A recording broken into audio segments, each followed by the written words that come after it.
Welcome to the Love is the Cure Foundation podcast. I'm Alfonso Vega. And I'm Lyndell Vega. Our goal at the Love is the Cure Foundation podcast is to have conversations that are valuable to families as they go through their own pediatric cancer journey. Our aim is to offer families an understanding of what their journey may entail when their child is diagnosed with cancer. Joining us today is Kathleen Jaeger. Kathleen was Inigo's outpatient speech therapist at Emerson Health. Kathleen graduated from Loyola University in Maryland with both her bachelor's and master's degrees in speech-language pathology, and she has a long history of accomplishments. We're incredibly excited to speak with Kathleen today because we believe she has a wealth of valuable insights to share. When Inigo and Kathleen began working together, Inigo had regained the ability to speak, but he was still deeply affected by posterior fossa syndrome. What was truly remarkable about their sessions was watching Inigo's thinking and intellectual abilities become more complex over time. We began to see his cognitive development return, which was an amazing process to witness. One of the noticeable effects of posterior fossa syndrome for Inigo was age regression, where he seems to revert to younger stages of thinking. However, as he worked with Kathleen, we saw significant progress.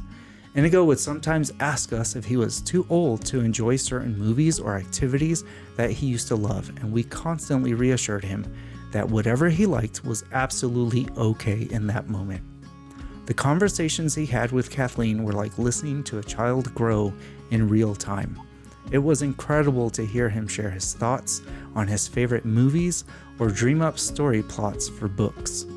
Kathleen pushed Inigo to think more deeply, to explain his ideas more thoroughly, and to develop his thoughts further. For us, it was amazing watching therapy in action, helping Inigo regain the critical thinking and intellectual rigor he had before his diagnosis. As parents eager to see every step of his development, this was wonderful to witness. Kathleen was incredibly patient and thoughtful, allowing Inigo to process things at his own pace, then gently encouraging him to dig deeper into his thoughts. We don't want to give too much away before the conversation, so we'll end our introduction here. Welcome to the Love is the Cure Foundation podcast, Kathleen. We are so grateful to have you with us today. Thank you so much for having me.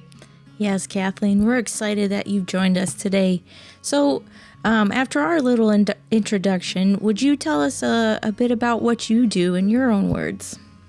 Yes, so I graduated from Loyola with a bachelor's and a master's in speech-language pathology, and I've worked in outpatient ever since I graduated, really. I've worked at more hospital-based outpatient settings and private practices, so that's been my primary area of expertise lately. I've done that for 8 years so far. Well, that's great. Thank you for sharing that. And as we begin, I just want to review something for our listeners. Maybe they've heard it before watching other podcast episodes, but I just want to review understanding posterior fossa syndrome for our listeners if they haven't heard it before. This is a syndrome that our son developed after surgery of having his tumor removed at the back portion of his brain in the cerebellum. So I just get this information off of Cambridge University hospitals. It just says, what is posterior fossa syndrome? So posterior fossa syndrome, PFS, is identified by a collection of symptoms including reduced or absent speech, irritability, low muscle tone called hypotonia, unsteadiness and reduced coordination, ataxia, and the inability to coordinate voluntary movements. The condition can also be referred to as cerebellar mutism because of the significant impacts on speech. The mutism is considered a severe loss of coordination of the voluntary movements involved in speech, and PFS can occur following surgery to remove tumors from the posterior fossa region of the brain. This is the area at the back of the brain, including the cerebellum and the brain. This is what happened to Inigo after his surgery. So because of that, he did lose the ability to speak. He had a continuing need for speech therapy as an outpatient as well. He probably experienced speech therapy in 3 phases. He had the in-hospital, so inpatient, where they're just trying to get him to connect and try to move his head or his hands to indicate, simple yes, no questions. And the second phase was in intensive therapies at Spalding, where they were getting him to swallow safely and just to make sounds. And then by the time we got to outpatient with Kathleen, it was more of a thought processes, thinking about words, coming up with words, those types of things. So, and I want to reiterate something about the second phase in rehab. In rehab, we sat down with the teams and we had clear goals that we wanted. And the reason behind that was Lindy and I were not necessarily focused on speech at the time. We thought that in time, Inigo would speak again. And so our focus with speech therapy was a request to simply, or not simply, but help him to be able to eat again, just to swallow safely. The idea being that we wanted to be able to take him home in a safe manner to be able to eat and drink liquids. And so that's what that particular phase of speech therapy was about. Yep. And we also realized at that time that before Inigo was diagnosed, food was such a motivator for him, and it really worked for Inigo too, to keep him motivated, trying to exercise his mouth, get those swallowing muscles. So we wanted doing what to they use do that. again. Yeah. So we banked on that. I love food. Absolutely. I love food. I get it. Kathleen, maybe you could share with us in outpatient with posterior fossa syndrome, what unique challenges present for you guys? Yeah, definitely. So each patient presents in a vastly different way. So, I mean, that's for any patient with all different types of diagnoses, but even specifically with posterior fossa syndrome, you're going to show very different things. So like you said in the beginning, there's aphonia, which is the loss of voice, dysphagia, which is the difficulty swallowing, ataxia, the incoordination. Then there's dysarthria. That's also like a motor planning difficulty with speech. Then there's the actual speech. So a speech sound, whether it's a speech sound disorder, and then there's what we call executive functions. That's kind of what you guys are touching more on, is the cognitive processes part, which most speech therapists kind of refer to as executive functions. So it's a challenge for speech therapists, but I think most speech therapists recognize it's part of the job, and it's also a good challenge, is that patients vary consistently, which is actually a good thing because it usually means that they're making progress, ideally. So I would say part of the bag, but also part of the challenge, is that people show up, and specifically with posterior fossa syndrome, their presentation is going to change throughout time as they keep getting better and better and better. Mm-hmm. That must be incredibly challenging for you as a therapist to have to stick and move, I guess, with your patient as they're presenting differently. But what we really appreciated is by the time that Inigo got to sit down and work with you, we were seeing more, the steps were less incremental and large leaps. And we found that very interesting, and we want to lay it out right now.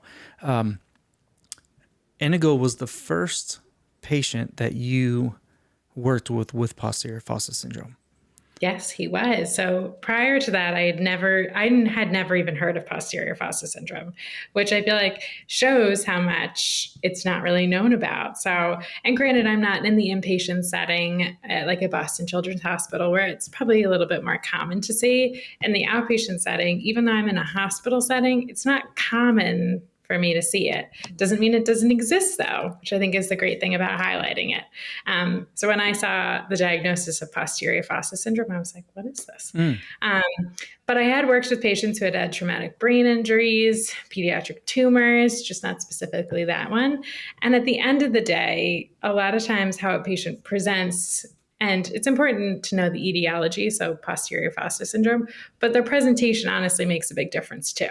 So what they show up with and what are their strengths and weaknesses are going to help me kind of navigate where I'm going to go from there. Mm-hmm. That's what I find so amazing about what you do as a therapist is if you had never worked with someone with posterior fossa syndrome, to see what you did with him was absolutely incredible in that executive function phase. And I think that that's so important, as you're saying. And one of the things that we try to highlight here at the foundation is posterior fossa syndrome. We know, and we say it all the time, the general public knows what a child with cancer looks like. We've seen it on the St. Jude videos. We constantly say that. We've seen it at the Jimmy Fund commercials. We've seen what it looks like. A child with cancer and added posterior fossa syndrome is not something that the general public knows. And so if a therapist is saying that, it's really, really important for us to continue to highlight how important it is that more light be shed on this syndrome. One of the things that we find really, really interesting is it didn't seem very common at children's either. And I think it's because of the large number of kids that come through there. I think that number gets watered down. But then when you speak to the teams at Spalding Rehabilitation, where Inigo was at, they see posterior fossa syndrome all the time. And so it's really interesting. And of course, someone with posterior fossa syndrome would end up there. But we're just so thankful that we ended up with someone on the outpatient setting that was so careful and so thoughtful about that diagnosis and understood it was the executive functions that needed to be worked with. And that's incredible. Yeah, it's interesting because a lot of times they go kind of hidden. Executive functions are working memory, so your ability to manipulate information. So taking in information, holding it in your brain, and then manipulating it. Another facet of executive functions is cognitive flexibility, which is a lot of what we worked on with Inigo. So that would be things like planning, organizing, time management. And then there's the inhibition control. So that would be, the ability to initiate. And so they're kind of niche areas and not a lot of, kind of like posterior fossa syndrome, not a lot of people know about them, but we use them every single day of our life, especially if you are a parent and managing all those, especially you guys. You are like extenuating your executive functionings, planning when you were going to go to therapies, planning when you were going to take care of wound care. So I feel like a lot of that we take for granted how much we use them. The other thing is that they're kind of hard to evaluate. So it's not as clear cut as a speech sound. So you can either make a B or you can't make a B. It either sounds slushy or it sounds correct. Executive functions, everyone shows up with different abilities. So for example, I am not an excellent planner, but my husband is. So, your baseline might be a little bit different. And I feel like that also makes it challenging. Absolutely. One of the, just checking out some stuff here on the NIH, a deficit involving the abilities of executive functions together with a lack in the speed processing can lead to intellectual decline in children. And so one of the things that I found very important was to see Inigo's speed of processing change over time. Can you tell us a little bit about the process that you do to work with, with Inigo and with other kids to maybe facilitate a better speed or a smoother process? That's a very good question. So it's not exactly straightforward. So a lot of times what we're doing is we're scaffolding skills. So when you start out, maybe you start out with something a little bit easier. So you have lots of time to process that information. Then you add another step or you make it a little bit harder. And then you can see their processing take a little bit more time. But I think allowing children to have the processing speed that they have and then building from there. So whether you provide support, whether that's, giving them verbal cues, or maybe you're giving them extra information, you're supporting them in a different way, it shows up by supporting their processing speed, which is going to make it a little bit better too. So Inigo was 10. And one of the markers for posterior fossa syndrome, as we just mentioned, was that age reversion or regression concept. If you know that a child was his processing, didn't have any issues previous, but now he's presenting with obvious processing in efficiencies. Does any of that matter, or it's only what's presented to you in that moment? Or when you start seeing things maybe change in speed or in their ability to do things, does it make it more difficult for you as a therapist to kind of catch up, or how does that work? That's a great question, actually. I think from an emotional standpoint and from a person-centered standpoint, it makes a very big difference because to them, they are different. So I think it's really important to acknowledge that it's different. From a clinical standpoint, it makes a difference, but we're going to take in the information that we see right now, because at the end of the day, your brain is different. If you broke your leg, you wouldn't expect to run the next day, right? And I think we take for granted how our brain works. So if you had a part of your brain resected, you wouldn't expect to have the exact same processing speed as you had before. But emotionally, that's extremely challenging. And like, especially for you guys too, to watch the change.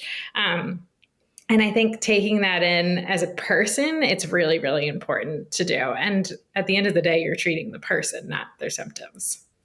It's difficult for parents to, and you're talking about emotional, it's difficult for parents, I think, to watch that in real time. We would be in the car with Inigo, and he says to Lindy, because Lindy would always sit in the back with him just to be together. And, you know what, once he was diagnosed, and he said to her, I'm really frustrated because we were having a conversation at the hospital and now we're almost home. And now I have the answers for that conversation. And this is a half hour later, 45 minutes later. And, emotionally, that's difficult for us because we didn't know how to answer that. We would try to as best as we could, but it was you're just hurt by it, and you love your kid so much and you want to answer it, but it's kind of like, it's okay, Inigo, like, that's all right. It's like, buddy, we will try to slow things down as much as you need. Just let us know, like, hey, I'm thinking about this. I need more time, and and that's like a strategy that you're already using. So I think that's where like a speech therapist comes into place, is that when those things happen, obviously in real time, you can't always capture it. So you had a conversation at the hospital, you didn't know whether or not he was following it, but then later you find out he was. So in the moment, you couldn't necessarily fix it. But then as a speech therapist, we can say, all right, let's come up with strategies. Maybe you tell mom and you do an advocacy strategy. You tell mom, I need more time. I need to think about it.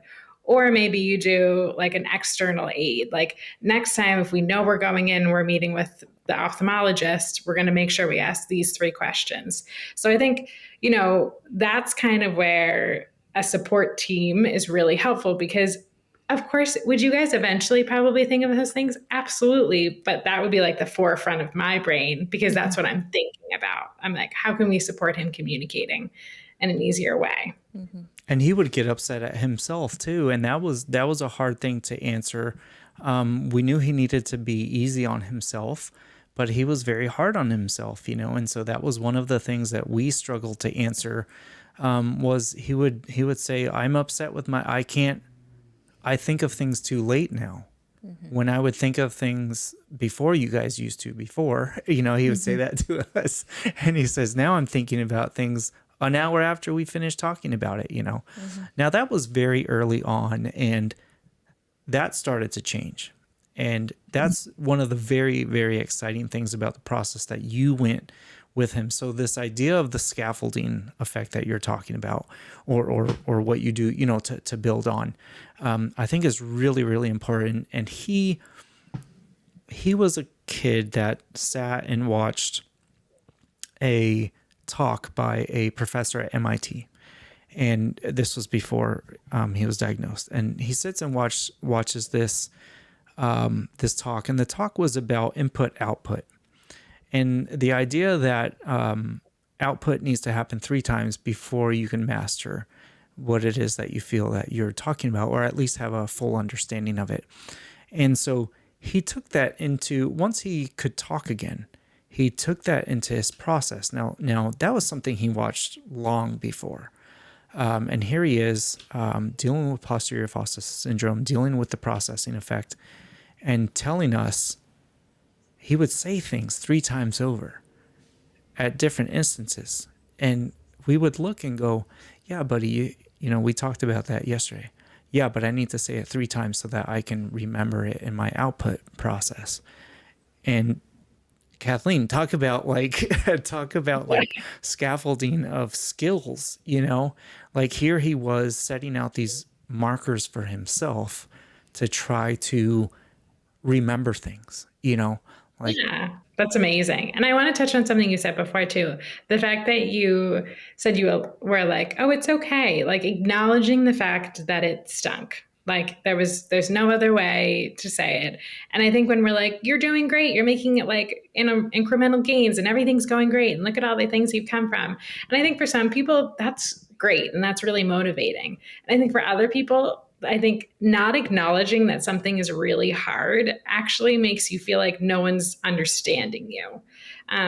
And I feel like what you guys did really well was say like, yeah, I understand that's not great. And being honest with him makes a huge difference for how someone's feeling. And being like, okay, you're right. I did make gains, but you know what? It's okay that it stinks. Mm-hmm. So with processing loss, and then a child's awareness of it, as a speech therapist, how do you deal with that? I think taking every patient as they are. So, you know, acknowledging the fact that you're right, it has changed, and you're right that this is going to look a little bit different, but let's see how we can support it in a different way. So, for example, if you're forgetting things and it takes you a long time to remember them, do you think we should use an external aid? Should we write things down in a list that we can set ourselves up for success later for? Or do you think the output, like, so repeating it over and over and over in your head, do you think that would help us? So finding situations, I like to find situationally based things that are challenging for a patient, and then figure out, okay, what can we do for that exact situation? Because it's not something necessarily where once you do one, everything's going to change for you, but let's try and work on the things that are hard, and maybe that will disseminate into other things that are hard for you processing. So I want to say something here for our listeners. I want to emphasize how important we feel it is to continue with this outpatient speech therapy even after initial recovery, because you may think, oh, well, this is it. My kid is speaking once again and is able to, you know, form sentences and communicate with the family. But how important it is to just continue with these thought processes. So how, Kathleen, does ongoing therapy benefit the overall recovery and the cognitive processing? So I would say the interesting thing is, I would say it's essential to go like the progression that you guys went. So you went from inpatient, then you went to intensive rehab, and then you came to outpatient. And I think you're right. Sometimes you go to intensive rehab at somewhere like Spalding, and you're like, all right, we're doing great. Mm-hmm. But the transition to outpatient isn't always smooth. Mm-hmm. So it's not always like, okay, because you have to find somewhere close to home that accepts insurance. So there's a lot of intricacies to it. It's also not a direct streamline. So I think it's really important that you find an outpatient place, because then once you go to outpatient, it also can help you transition to school. Mm-hmm. So that process, well, it's not always fluid, and I wish it was more fluid. I think it's really important because, you know, maybe you feel like you're doing great, and that is great, but maybe there are things that, you know, your parents are seeing that are creeping up, that are saying like, oh, well, you know, when I tell them to clean their room, they're really lost. Like they don't even know where to start. Or, you know, maybe when they're trying to complete a task, they're really lost in it, and I don't really know what's happening. That's where we can come in and kind of see like, what's the breakdown going, what's happening here. So I agree, initial recovery, like You might feel like we're doing great, which is amazing, and you should feel great.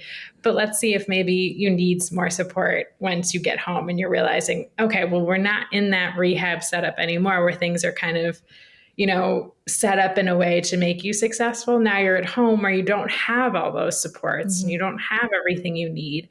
So where are those breakdowns coming? And then going to outpatient therapy, because it's not necessarily that, if you're doing great and your executive functions you're thriving, your speech is thriving, your language is thriving, you're right. Maybe we'll tell you, you don't need to be here right now, but maybe keep a tab on it or talk to school about like some services or see if there's a consultative way, however school wants to set it up.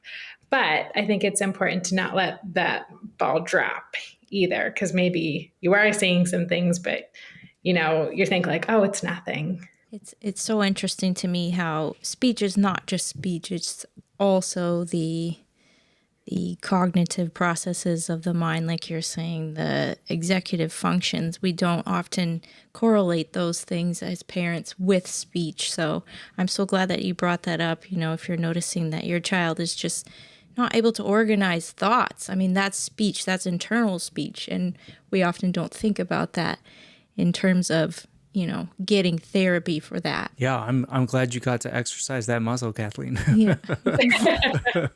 Same. Yeah.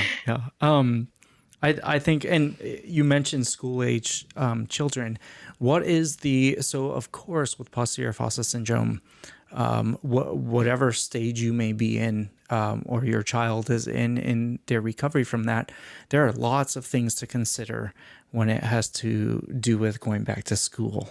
Can you give us some of the things that is specific to posterior fossa syndrome and the considerations of a child that processing is difficult? Or, should I say cognitive executive functions? Should I say that's instead of processing? Yeah, I think that would make sense too, saying executive functions. Okay. Because I think it encompasses a little bit more than just processing speed. We'll probably cut that part. No. It's all good. No, I'm going to leave that part in. I always like when someone like sets me right. I think it's the right thing. It's the learning process. Also, like, it helps other people know like what's going on too. Because maybe like I'll say executive functions and they're like, what is she talking about? Yeah, sure. And so again, let's reiterate it. So executive functions are those working memory, the cognitive flexibility, and the inhibition control. So there's a lot within that. So it's sometimes defined differently. So like cognitive flexibility is a little bit broader in terms of planning, organizing, time management. So I think when you go to school, those things are going to show up in a very, very different way than they're going to show up at home.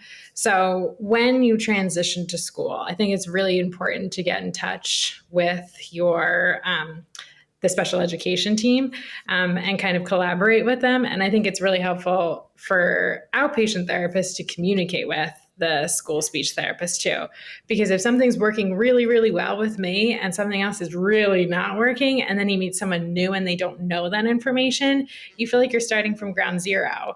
And when you have a stream of communication, I think that's really helpful too. So, hey, he has a really hard time manipulating information and holding in his brain. You're going to need to find accommodations that work best for him in the school setting. So being in contact with your special education team, I think, is really, really important, and kind of setting up what makes sense for them. How is this impacting them academically?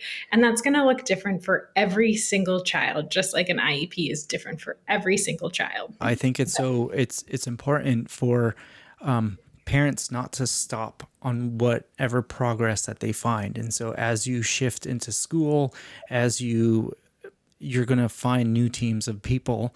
And yeah, I think what you're saying is so important. People need to make sure that those new teams of people are speaking to the previous teams that were working with your child. And that way the flow, for your child, the vibe that they're going to have in whatever new space that they're in can continue for them. And I think, that whole idea of like, it takes a village. Talk about when it comes to posterior fossa syndrome, kids with cancer, that it takes a village. It's like it's not even enough, it takes like a city, it takes like a billion people, like whatever it is that you want to put to it, like magnify it, because it's so important to have your teams, your people, your family, whomever communicating constantly about that child. That way that child can have seamless progress. And if they do have plateaus, they don't stay on those plateaus for very long, and they can continue feeling comfortable in whatever space they're in. Mm-hmm.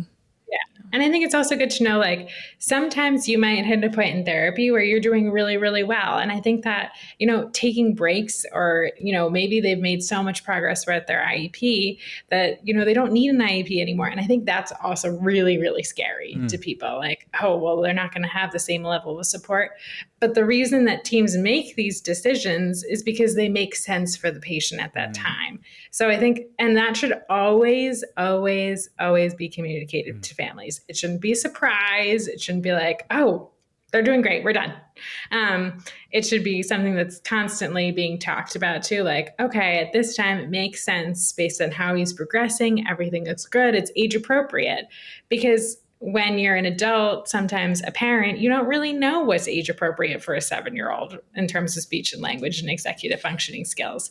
And those are going to change as you get older too. So like a 3 to 7-year-old might be able to understand sequences, but when they become like 8 or 11, they're going to be able to like independently kind of manage their daily schedule a little bit more. And I mean, not necessarily perfectly, exactly. But a 3-year-old can't do that. But an 8-year-old should be able to do that. But I think once an 8-year-old can do that, it can feel really scary to be like, oh, okay, they're done. They don't need as much support anymore. But sometimes that's actually a really good thing that they don't need as much support anymore. So I'm really glad you said that, because we were the type of family that were always scared if any type of care was going to come off. And I think I can say that because we were never at a stage where care could come off, Yeah. But we were definitely, maybe not Lindy so much because she's a nurse and she's kind of in the medical field where she understands the process more. But for me, as someone on the outside looking in and being in this situation where I hadn't seen it before or even had any sort of contact with it, I wanted every type of help for Inigo that he could get. And Lindy did too. But my goodness, I would have had a heart attack if I would have thought like your care was falling off of him or whatever, or physical therapy or something, just because we saw so much benefit and so much evidence for how it was working for him. Yeah. Progress. Absolutely. Yeah. So no, Kathleen, when you say I got to go, we would have said no. No, but in all seriousness, I hear what you're saying. And that's why I'm really glad that you said that. And also, I think our situation was unique in that Inigo was homeschooled as well before he was diagnosed. Through the pandemic. Yeah. And so he was already in homeschool by the time that he was diagnosed with this brain tumor.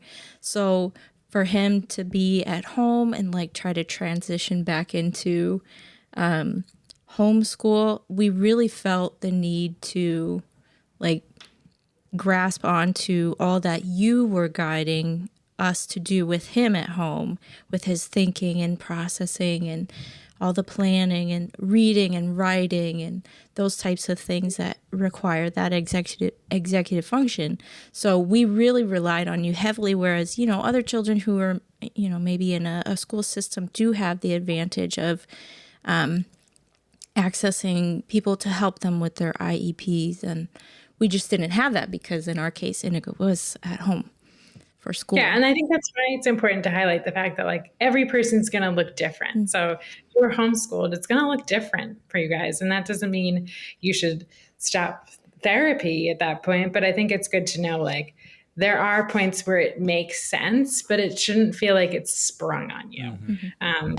So I think it's just a good thing to keep in mind too. But in your case, like you're saying, it didn't make sense for us to be done. And there is still progress to be made. So I think it can go both ways. Yeah. And I want to say that as parents, we need to be willing to change what our processes would be. And so we wouldn't have kept Inigo doing homeschool if we felt it wasn't the right thing. And I think that's really important for parents to understand is be willing to change the routines that you thought were working previous. Especially, I was the homeschool dad. I was the one with him. I get to see some amazing growth. We actually couldn't believe his trajectory. We couldn't believe how smart this kid was, honestly. Like once he came home, and he got over the first 2 months of being in a classroom with 20, 30, 50 kids, and then all of a sudden it's just he and I. And the progress that he had being at home was unbelievable. And I was like, oh, this is what one-on-one tutoring like can do for a child when he doesn't think he needs to be the class clown, And so like, I think, your situation made sense to homeschool, right? Yeah. So. Yeah, it absolutely did. But once Inigo's diagnosed and he has cancer and has posterior fossa syndrome, and then he goes through this process, I would not have kept him homeschooled forever if medically stable enough to go into school, knowing that the processes there with special education or whatever it was going to be a lot more than I could offer him here at home. And I think that's important for parents to understand is be willing to do what's best for your child, not necessarily what you think is best for you personally. I would have kept him home forever. Are you kidding me? The kid was awesome. Like we had so much fun with homeschool, but yeah, no, I wanted what was best for him. And if that meant like getting him back into a space where he had more people like you that were more in tuned professionally with how to help him progress, I think that's important for us parents. We love a child and we're so scared, obviously, when something like this happens, that boo. And I'm like, what happened? Did the house fall down? You know what I mean? You're so... Yeah, your nerves are just fried. Your nerves are shot. Yeah. Your nerves are shot. Yeah. And I feel like that's why it's important that there's always that open line of communication. And, it's not to say that maybe you would have stayed in homeschool for longer and you would have found supports in a different way. It doesn't necessarily mean that everyone's trajectory is to go back to school. If you wanted to homeschool, that's your choice and you are the parent. You get to decide what you want to do. It's one of those things that for us, we just wanted to be with him. We wanted to be with him because we understood the possibilities of the gravity of his illness. And because of that, we, as much optimists as we are, our optimism also led to being realists in this situation. And we also knew the likely path that we were on with Inigo. And so that definitely meant how much can Kathleen do with him while he also wanted to, and I don't want to jump ahead here, but he wanted to write books. He wanted to, put down storylines. He was making Lindy and I learn how to edit films. And so that we could eventually be doing stop animation. And so Lindy was learning how to be a claymation person. And we were doing all these things because we knew we just wanted to get every second out of him that we could. So maybe this is a great time to move into tailoring therapy to individual needs. Yeah. So you really banked on Inigo's interests in reading and writing. You zeroed in on that early on, and you used it to help him with his cognitive, all his planning and reading and writing. So it made him feel so motivated to continue forward when you did that for him. Because it's what he was doing previous. It's what he was doing before he got sick. Mm-hmm. So I know that you talked to us about his, you kind of assessed him through him. But then you guys got into this whole train of those interests from his favorite movie, which he made you watch. Harry and the Hendersons. Harry and the Hendersons. So obviously this is all tailored to Inigo specifically. Can you tell us a little bit about that process and how that works? So I think motivation is so important for patients, parents, people. We are motivationally based beings. So finding something that someone is interested in is so, so important to making progress. Because if you don't have a buy-in or that buy-in with the patient, you're really going to be at a standstill. It's like it could be a power struggle, or it could just be like a lack of motivation. But I think finding something that a patient's interested in, and everybody has lots of interests. So maybe if I didn't go with writing, I'd go with the movies, or I go with something like another train. But I think knowing a person is so important in terms of, you have these things that you can work on. So how can we make them work for that person in particular? So, writing a book takes a lot of planning. You have to organize your thoughts. We use lots of graphic organizers. You're manipulating information. He would come up with an ending and I would ask him for an alternate ending. So trying to find ways for him to use those skills, but also making it something that he actually wanted to do. Because if we did a paper and pencil or a test that he did not care about, it really wouldn't have been motivating, and he probably wouldn't have made a lot of progress. But if you can find someone's interests that are that you can cater to what you're working on, I think it's really valuable.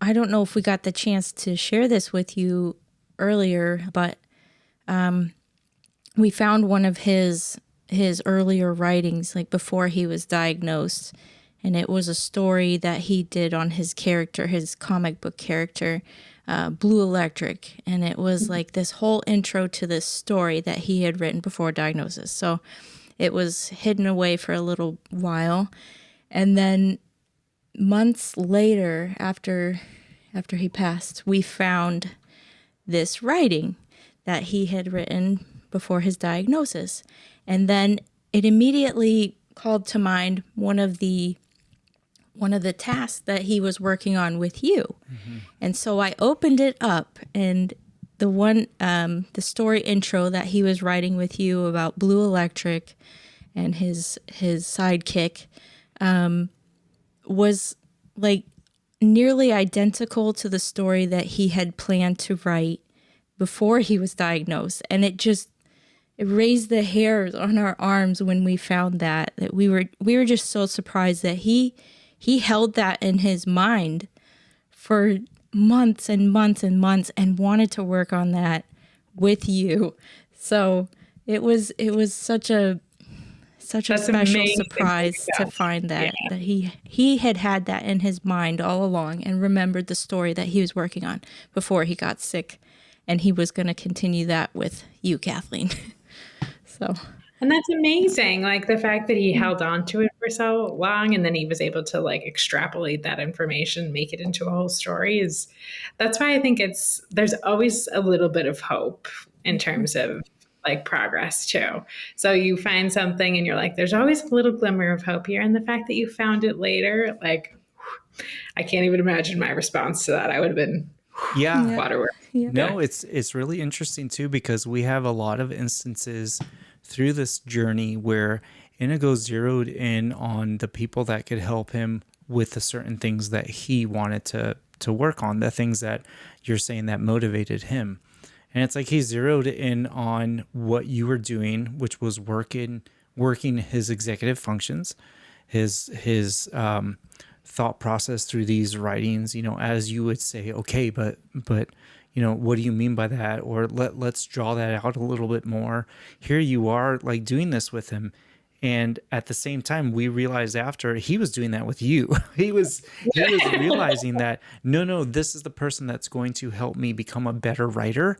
And I'm thinking like, this is crazy. Like here Kathleen is Inigo's speech therapist, and he's going, yeah, that's all good and well, but I think what she's going to help me do is reorganize my story a little bit clearer. And I'm thinking like, what? Like, what is that? That's real planning. That's some executive function. Very serious planning skills there. Yeah.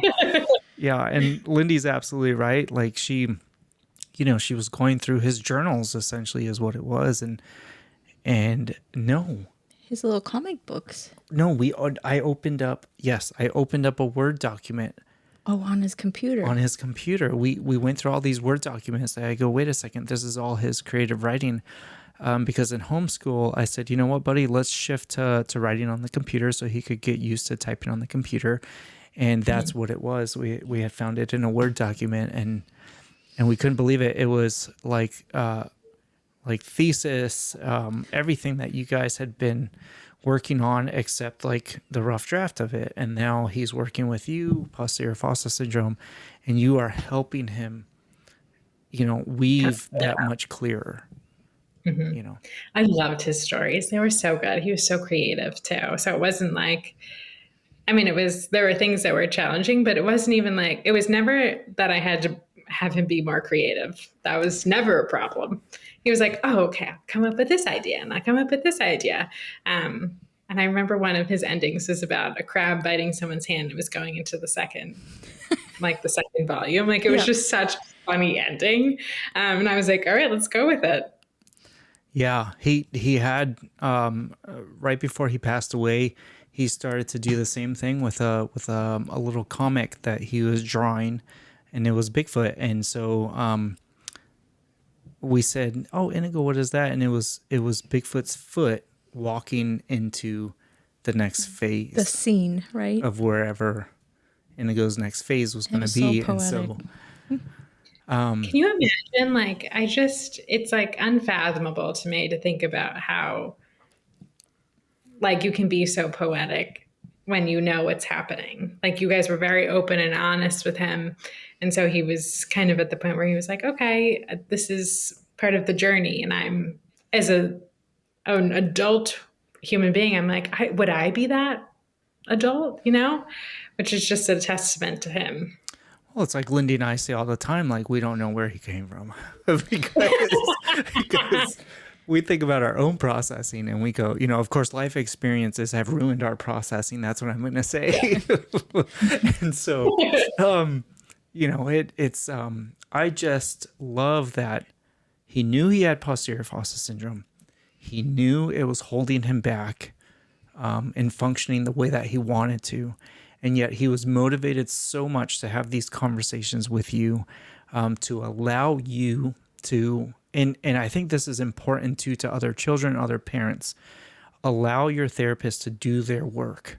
I think a lot of times in therapy, and correct me if I'm wrong, but maybe we balk a little bit at what you may be asking us to do for homework or for whatever it may be.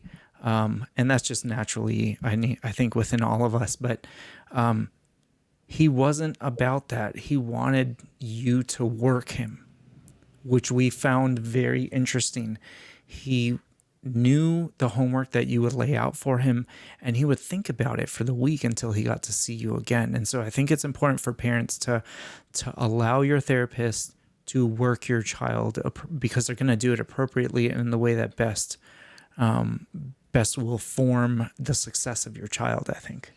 Yeah, and I also think that when kids see that they are making progress, that motivates them as well. Like, hey, I can see changes in myself. I'm going to continue pushing with this as well. Yeah. So Kathleen, as a child is making progress or plateaus, we already talked a little bit about making sure that kids know, don't be so hard on yourself, but you still have a job to do, and your job is to pull that progress out of them. How do you stay motivated personally as a therapist through this process if you do have children that have plateaued? That is an excellent question. I think, that's where your creative juices come into play, where, maybe something isn't working and maybe I need to change what I'm doing, or maybe we need to find a different motivation, or maybe I need to communicate with the family in a different way. Like, well, is something happening, at home? Like, maybe you're at the hospital every week and it's just, they're exhausted from doing, going back and forth all the time. So I think it's important that you take into consideration the family's circumstances at the time. And then also take into consideration, like, how can we be creative with what we're working on? So I think I stay personally motivated by the fact that it's not always linear. So like, it's curvy and windy and there's bumps and you never know what's going to happen next. But I think that's like the most interesting part about being a speech therapist, is that no day is ever going to look exactly the same. And it's almost always going to look drastically different. So I think that's how I stay motivated, but also keeping in mind the fact that, like, I'm siloed to the fact that, like, okay, well, what's their speech and language function? But I shouldn't be siloed. I should be thinking about, like, what is the whole family's life looking like? And is this a good time to work on this? Should we change what we're doing? And I think that's where communication comes into play too. One of the things that we continue to talk about is in the literature, it is said that therapy does not necessarily help a child, a pediatric, dealing with posterior fossa syndrome. So more therapies don't necessarily help. We struggle with that because we don't feel it's true, number one. Number two, we understand when it comes to having to put literature together for this, you have to have metrics. You have to have success numbers and that sort of thing. So that's not to say that therapy doesn't work. That's just to say that those metrics might not be there. So as we said, Inigo's the first child that you work with posterior fossa syndrome. What does that leave you with now going forward? Maybe you don't have a metric, but you definitely have evidence in front of you about how your conversations with him definitely helped him from the beginning of his time with you to when your journey was done with him. What do you have to share about that and the effects of posterior fossa syndrome and the therapy that you worked with him on? So I would like to say that I think research is really important, obviously. So finding research, having it be, the right kind of research, not just like a literature review, but like empirical studies and stuff. However, my caveat is that I think it's kind of baloney that it wouldn't help at all. And I also think there's like an evidence-based practice. So part of evidence-based practice is research, clinical like practice. And then I'm blanking on the third one, if I'm being honest right now, but I know it's there. So it's kind of like this triangle. And so research is only part of it. Research is really important, but it's only part of it. So I think based on my experience going forward is I would always say to try. I mean, what's the harm in trying? I think that if it's not looking like it's going anywhere, then maybe it's not the right time. Maybe, you come back at a different time. And I think that's also good for parents to know. It's not like at the end of the day, if it doesn't work, you are done and the relationship is over and you can never go back again. That is not the case. You can always if your life circumstances don't make sense to do 3 therapies at that time, that's okay. And I think it's better to acknowledge that than push your child to the brink. Mm-hmm. And instead, maybe you do PT and you focus on just that for a little bit. And then you do speech and you focus on just that for a little bit. And that may make some more sense for your family. And maybe that doesn't make sense and it makes more sense to do all 3. But I think there's flexibility with almost anything. Mm-hmm. So I think that it's really important to know that communicating with your care team, finding flexibility, and also that there's always hope. And that's a bunch of baloney. I love that. There is always hope. We live with that every day. That's what we pushed Inigo to believe in every single day. Listen, buddy, there is hope. We are big advocates for therapy. All avenues of it. Physical therapy, OT, speech therapy. And what we found with each of those 3 disciplines is that they met his needs at different times, even if he was doing them all at the same time. And that we find really fascinating. It's almost like he pulled from them what he needed at that particular time. And so it's really interesting. So yeah, when we do the research now for these podcasts and for these conversations, that's just the one paragraph in everything that I find from the NIH to Cambridge University to all these people doing deep dive studies on posterior fossa syndrome related to pediatric brain tumors. That really frustrates me, because I could see a parent that maybe says, no, I just want my child to lay in bed and just lay in bed. Because here in all this research, it says that we don't have any information to say that therapy is actually beneficial. We have no metric to say that. And I would not want any parent to use that to the detriment of their child.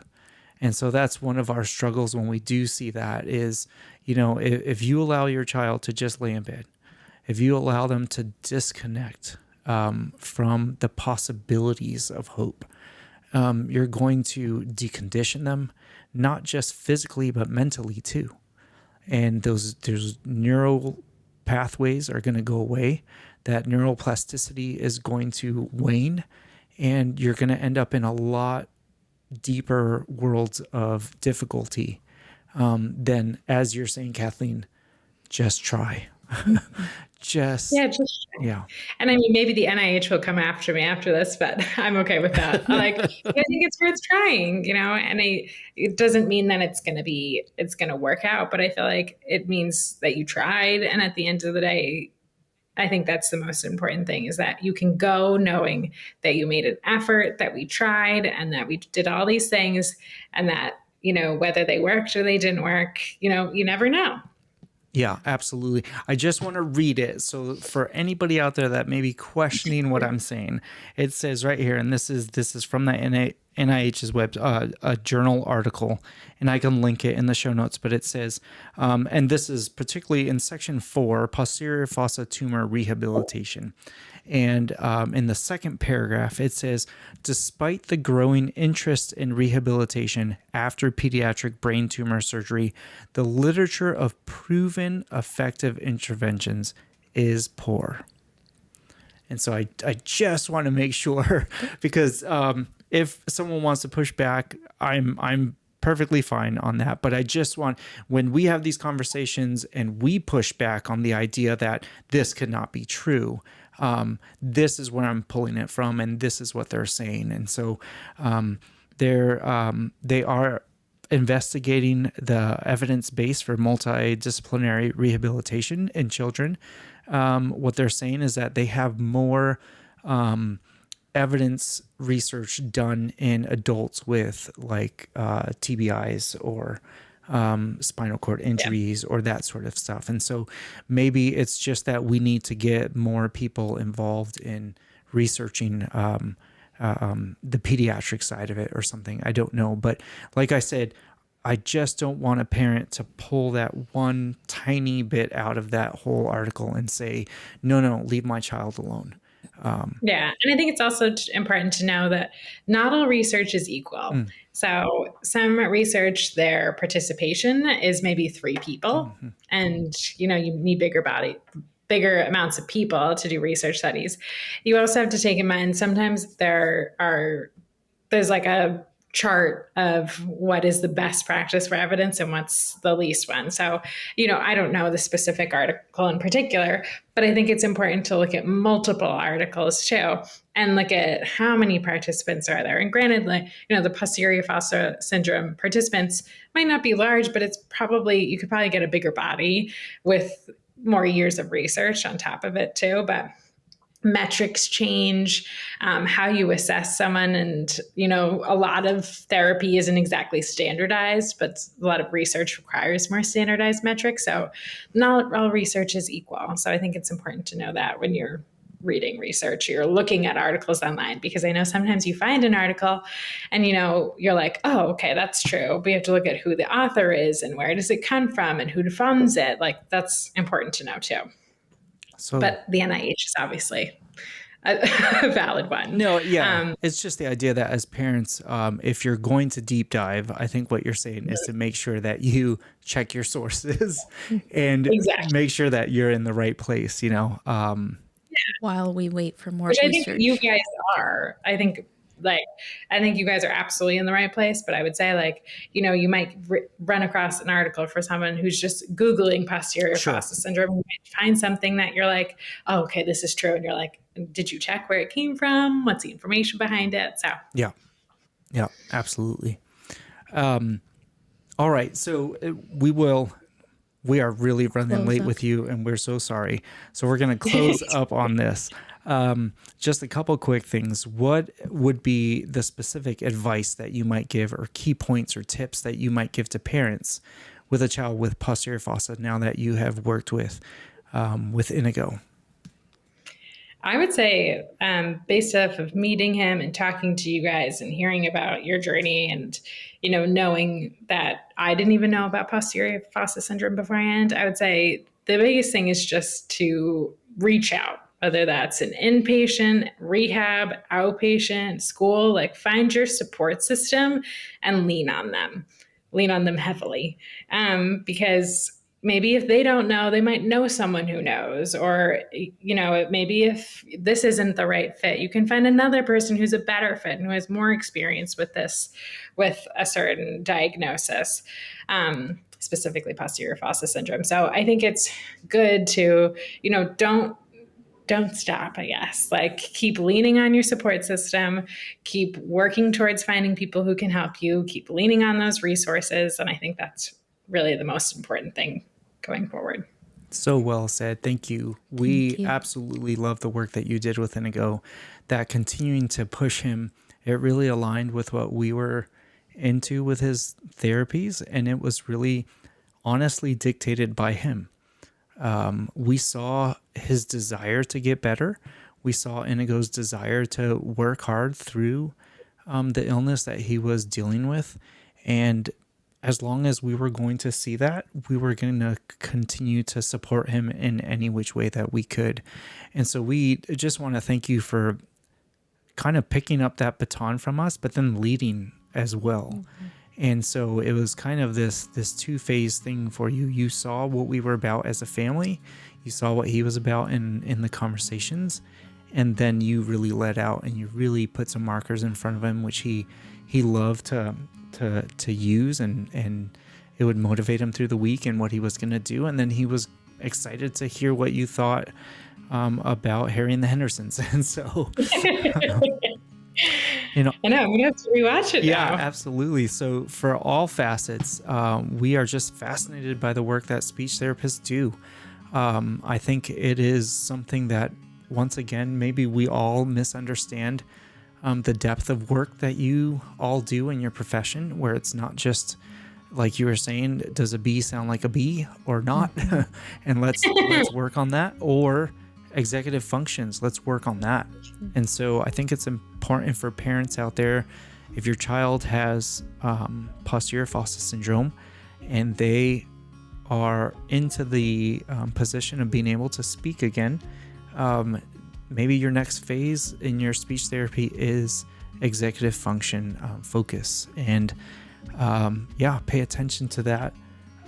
Pick up the markers that your child is putting down. If they need to be motivated through it, help them, allow your speech therapist to know what it is that your kiddo enjoys, what motivates them, what their loves are, and allow that communication to flourish, that relationship to grow in a way that your speech therapist can really help your child out. So, Kathleen, we are so thankful again for the work that you did with Inigo and for your wisdom and for the words that you shared with us today.